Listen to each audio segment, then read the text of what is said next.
to him. I just want to be in the building.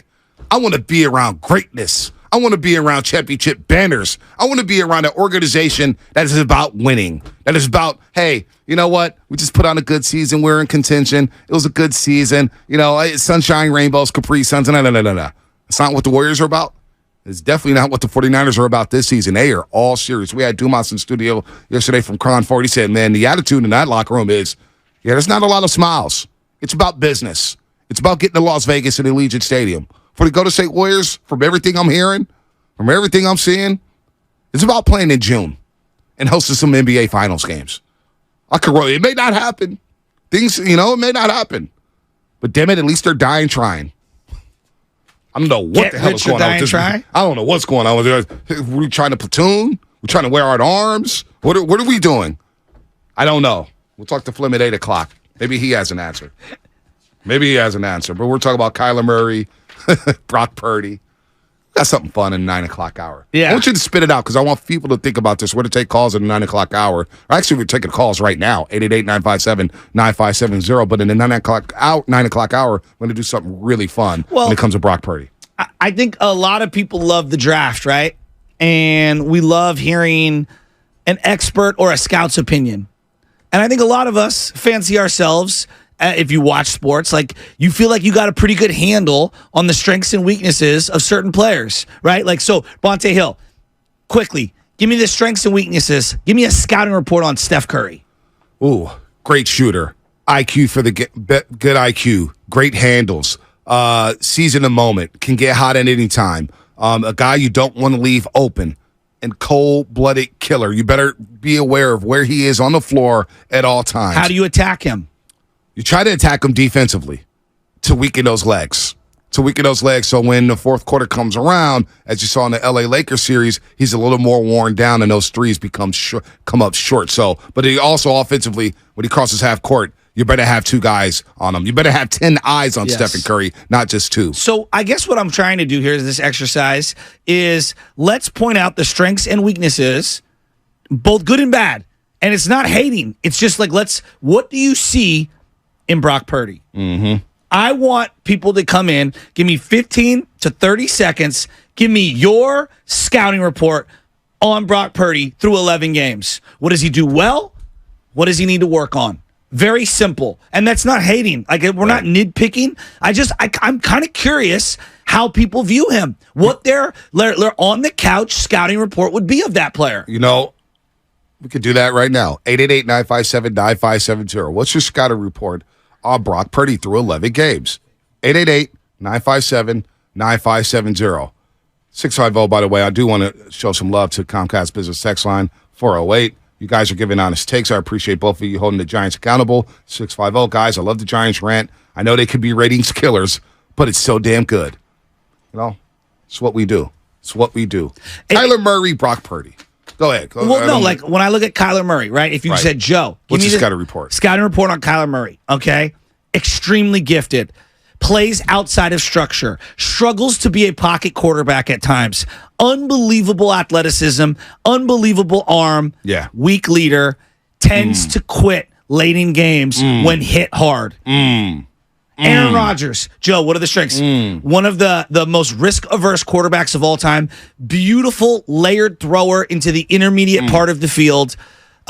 Tends to extend plays, but will throw the ball away, will not put the ball in harm's way. Will not turn it over. Elite thrower outside the numbers, right? I like that. Back shoulder throws left and right? Everything. Tom Brady, never going to beat you with his legs. Unbelievable pre-snap awareness. Yep. Lives for taking what the defense gives him, whether that's the check down or the slot hot read. I like that. Right? I'm going to read this one from Giants for Life. Give it to me.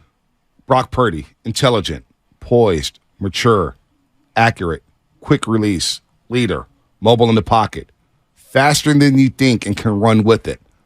I like that scouting report. So this morning, and I want to hear them, 888-957-9570, line them up. I want your call to be something like this call that I created this morning as a template so you understand where we're coming from. Let's go out to the phones. Yep. Yo, this is Eddie in Santa Clara. Here's my Brock Purdy scouting report.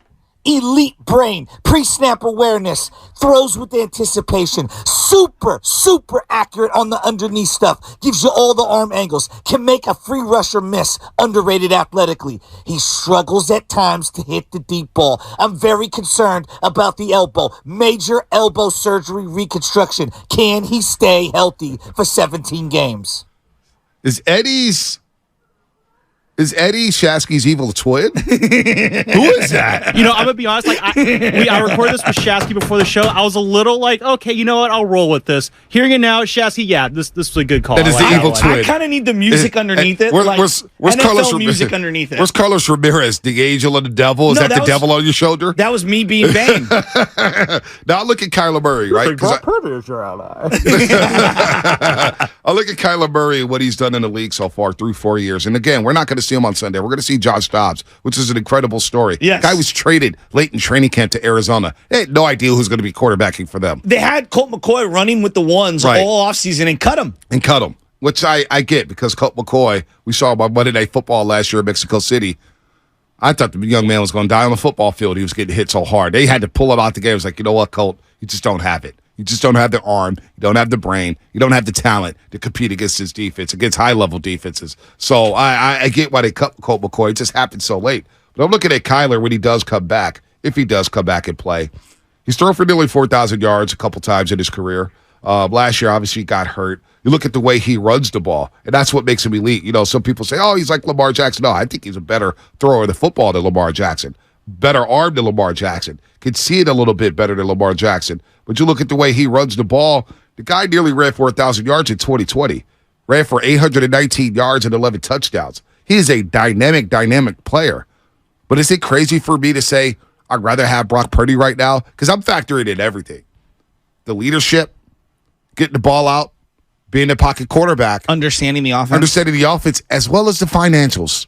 Yeah, well, the finances I wouldn't feel comfortable paying Kyler Murray $51 million. $51 million. Look at where the Dak Prescott and the Cowboys are. I think most reasonable people would say Dak Prescott is a really good player, and you can win a lot of games with him. But you got to build a team around him, right? Like, he's not a guy. Like, if I were to just put Dak right now on the Bills, we don't look at the Bills the same way. No. Right? No, we say Miami runs away with the AFC East. Right. So, and I don't think that's a knock on Dak. I think it's more, wow, Josh Allen's so damn good. Yep. Dak's making $40 million a year. Unbelievable. It's a little rich for my blood, and it makes it a little more difficult to field the team around him. When you're making under $1 million and you're Brock Purdy, do you know what $40 million gets me on offense? Christian McCaffrey, Brandon Ayuk, and George Kittle. Yeah. Literally. Speaking of which, what do you think Purdy will get paid in a couple of years if he keeps up this level of play? What's his worth? Well, I'm looking at Kyler again. And I can't believe I'm saying this because I love Kyler. I'd rather have Brock. Is that just the money? It's a factor. It is a factor. Because the money is impossible to not factor in. Yeah, it's a factor. When I just read out those numbers again, Kyler Murray, folks, if you're just joining us, he's not going to play this Sunday, and we're talking a lot about him because think about what they did in the draft in 2019. They went quarterback. They went Kyler. The Niners were able to get Nick Bosa. I always wonder what the Niners would have done if Nick Bosa was drafted number 1. Would they have traded out of number 2? Would they have taken Quinnen Williams? What would they have done with the number 2 overall pick in 2019 if Nick Bosa got drafted by the Arizona Cardinals? I have no idea. But Kyler, after this season, next year he's making $51.8 million. Then in 2025, he takes a little pay cut and he's making $45.6 million. Just a little pay cut. And in 2026, he gets a nice little raise, making $55.5 million. And then in 2027, he's making $43.3 million. Now, if he's getting that type of money based off his talent, I'm looking at Brock Purdy's leadership, the way he processes information, the way he gets the ball out of his hands, the way he's beating the blitz, the way he's getting the ball to his playmakers, and the players had bought into him. I don't know if they bought into him in Arizona, Kyler Murray, that is. Him and Hopkins had so many sideline blow-ups at each other. Cliff Kingsbury didn't look like he respected him, ran all over him. What is Purdy worth? And would you rather have Purdy than a Kyler Murray? That's going to be fascinating to see in 2 years if Brock Purdy does keep up this level of play. What is he going to demand in terms of a contract? 30, 40, 50? I have no idea. But we're talking about Brock Purdy's scouting report. My scouting report would be this. What is your scouting report? I want the good and the bad. It's okay to nitpick. Yeah. It's a scouting report. I would start off by saying overachiever. Okay. You look at him on the football field without shoulder pads, without a helmet, you're thinking, okay, not bad, a little small, legs are thick, thighs are thick, okay. Arm talent, league average. But then the intangibles. I would say the intangibles are there. The mind is there. We'll get you in the right play. We'll take care of the football and ball protection, yeah. And the locker room will love him. You will love to coach this guy. That will be my scouting report on Brock Purdy. I like that a lot. So, what's your scouting report? 888-957-9570-415. Yo, Brock steady. All the qualities and stability that Rock brings in a relationship family, that is Brock, head of the household. That is from Jason. Very interesting way of putting it. I'm not mad at that. This could be your scouting report. Anything. Well, Leadership. I think people are afraid to critique Brock Purdy a little because they don't want to come off as a hater. But the reality is that whether it's your child, your significant other, we all have strengths and weaknesses. Mm-hmm. It's okay to identify them. One of my weaknesses is I can't sit still. I don't know when to shut up. It's also a strength of mine, but it's also a weakness. So I need to be cognizant of my weaknesses so that I minimize them and I don't become a super flawed human being or a radio host, right? Yeah. Brock Purdy's not the best at the deep ball. Does it kill them? No. You know who's great at the deep ball? Someone like Drew Lock. Right. Great at the deep ball. He can't do any of the other things. Yeah. Right? So just using him as an example, right? So Brock more than makes up for it, but that's definitely not one of his strengths. I would also say at times in the pocket, over the middle, he can get a little frenetic. Yeah. At times. And I mean intermediately, gets a little frenetic, but he still makes a lot of plays. No doubt. He puts the ball in a position for his playmakers to make plays. 707 Comcast Business Text Line. Brock, a point guard on the gridiron. Able to diagnose and find a hot open man for the given play or situation. Sneaky athleticism. Paired with that dog. I like that. I like that a lot. When we talk about Steph Curry and we talk about his strengths and weaknesses, I use him as the ultimate, like no one's going to knock him. But like part of who he is baked into it is he's small. Yep. Defensively, he's small. Yep. He struggles at times. Has he gotten bigger over the years? Absolutely. But one of his weaknesses is he is small. You know what another weakness is of Steph Curry's? Turns the ball over a lot. He does. For a guy that handles it as much as he does. But you live with it. Because he overcomes it. Yep. You right? live with it. So saying that Brock Purdy can't hit the outside pass at the frequency that people would want or make the sexy wild play over the top isn't some sweeping, indictment that he can't play the position. It's just an area of weakness. Yep. I think his size and durability is a question mark. No doubt. But so far, so good. He's been able to overcome it. Broken ribs, torn UCL. He fights back to come back and be ready. Here's the deal. Now that I'm thinking about it, I thought this was the week, Shasky, that we'd be talking about Brock Purdy maybe coming back to the 49ers lineup. I didn't think he could be ready for week 1. I didn't think he was going to be ready for week 2. I thought, okay, week 4, maybe the Cowboys game, we're going to see Brock Purdy get ushered back into the starting lineup. The fact that he was there for training camp, the fact that they threw off the restrictions was fascinating. And the way that he fought back, I think also one is the players around him was like, yeah, this is our guy. Well, this is our guy moving forward. To me, he clearly is a resilient individual. No doubt. When you talk about being an overachiever, I think resiliency is a big part of that.